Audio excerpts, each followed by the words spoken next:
ছাত্ররা তারা একটা রাজনৈতিক দল তৈরি করার কথা চিন্তা করছেন, সেখানে যদি আপনার ছাত্রদের প্রতিনিধি সরকার থাকে তাহলে তো আপনার সেখানে নিরপেক্ষ থাকতে পারবে না।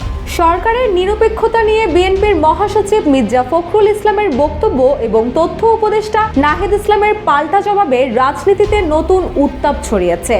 ছাত্রনেতাদের সঙ্গে বিএনপির মতবিরোধের দ্বন্দ্ব এখন অনেকটাই প্রকাশ্যে। একদিকে বিএনপি চাচ্ছে দ্রুত নির্বাচন, অন্যদিকে অন্তর্বর্তী সরকারের মধ্যে থাকা ছাত্রনেতারা চাচ্ছেন রাষ্ট্র সংস্কার।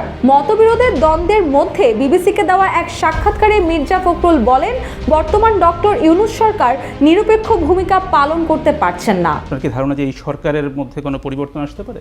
নিরপেক্ষতা প্রশ্ন আসতে পারে, কারণ এখানে আমরা জিনিসটা লক্ষ্য করছি। এদিকে মির্জা ফখরুল ইসলামের বক্তব্যে আরেকটা ১/১১ সরকার গঠনের ইঙ্গিত বহন করে বলে বর্ণনা করেছেন RICL TMX, যুগের পর যুগ স্থাপনা থাকে মজবুত।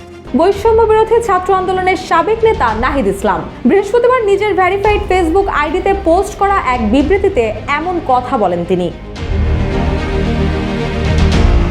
বিবৃতিতে নাহিদ লিখেছেন, ১/১১ এর বন্দোবস্ত থেকেই আওয়ামী ফ্যাসিজমের উত্থান ঘটেছিল।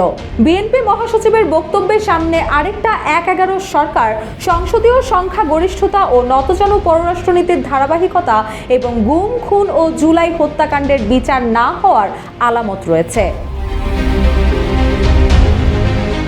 গতকাল বিবিসি বাংলাকে দেওয়া এক সাক্ষাৎকারে মির্জা ফখরুল বর্তমান সরকারের নিরপেক্ষতা নিয়ে প্রশ্ন তুলেছেন। তিনি বলেন, যদি সরকার পূর্ণ নিরপেক্ষতা পালন করে তাহলেই তারা নির্বাচন কন্ডাক্ট করা পর্যন্ত থাকবেন, তা না হলে তো নিরপেক্ষ সরকারের প্রয়োজন হবে। অন্তর্বর্তীকালীন সরকারের মধ্যে সম্ভাব্য পরিবর্তন প্রসঙ্গে বিএনপি মহাসচিব বলেন, আপনারা ছাত্ররা একটা রাজনৈতিক দল তৈরি করার কথা চিন্তা করছেন, সেখানে যদি ছাত্রদের প্রতিনিধি এই সরকার থাকে তাহলে তো নিরপেক্ষ থাকতে পারবে না, ওইটা হচ্ছে সম্ভাব্য কথা। কিন্তু যদি তারা মনে করে যে সরকারের থেকেই তারা নির্বাচন করবেন তাহলে তো রাজনৈতিক দলগুলো মেনে নেবে না। এই বক্তব্যের পাল্টা জবাবে নাহিদ লিখেছেন, ছাত্র এবং অভ্যুত্থানের নেতৃত্বকে মাইনাস করার পরিকল্পনা ৫ আগস্ট থেকেই শুরু হয়েছে। ৫ আগস্ট যখন ছাত্র জনতা রাজপথে লড়াই করেছে, পুলিশের গুলি অব্যাহত রয়েছে, তখন আমাদের আপোষকামী অনেক জাতীয় নেতৃবৃন্দ ক্যান্টনমেন্টে জনগণকে বাদ দিয়ে নতুন সরকার করার পরিকল্পনায় ব্যস্ত ছিলেন। নাহিদ আরও লেখেন, আমরা ৩ আগস্ট থেকে বলে আসছি আমরা কোনো প্রকারের সেনা শাসন বা জরুরি অবস্থা মেনে নেব না। আমাদেরকে বারবার ক্যান্টনমেন্টে যেতে বলা হলেও আমরা যেতে অস্বীকার করি। শেষ পর্যন্ত বঙ্গভবনে আলোচনার মাধ্যমে ডক্টর ইউনূসকে প্রধান করে অন্তর্বর্তী সরকার গঠনের সিদ্ধান্ত হয়। উপদেষ্টা নাহিদ তার পোস্টে লেখেন, আমরা চেয়েছিলাম ফ্যাসিবাদ বিরোধী রাজনৈতিক দলগুলো ও নাগরিক সমাজের সমন্বয়ে একটা জাতীয় সরকার। জাতীয় সরকার হলে ছাত্রদের হয়তো সরকারে আসার প্রয়োজন হতো না।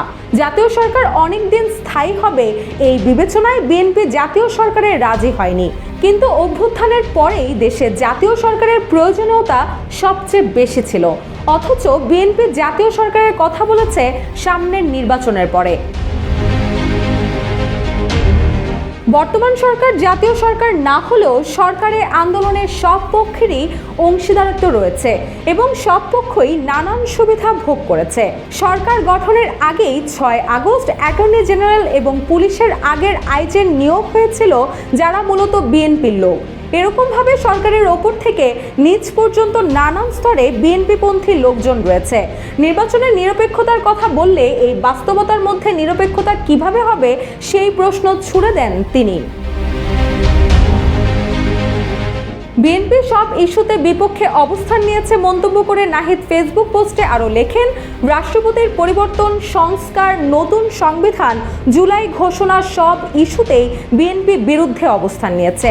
অথচ এগুলোর কোনোটাই ছাত্রদের দলীয় দাবি ছিল না, কিন্তু দেশের স্থিতিশীলতা, বৃহত্তর স্বার্থ এবং জাতীয় ঐক্য ধরে রাখার জন্য ছাত্ররা বারবার তাদের অবস্থান থেকে সরে এসেছে।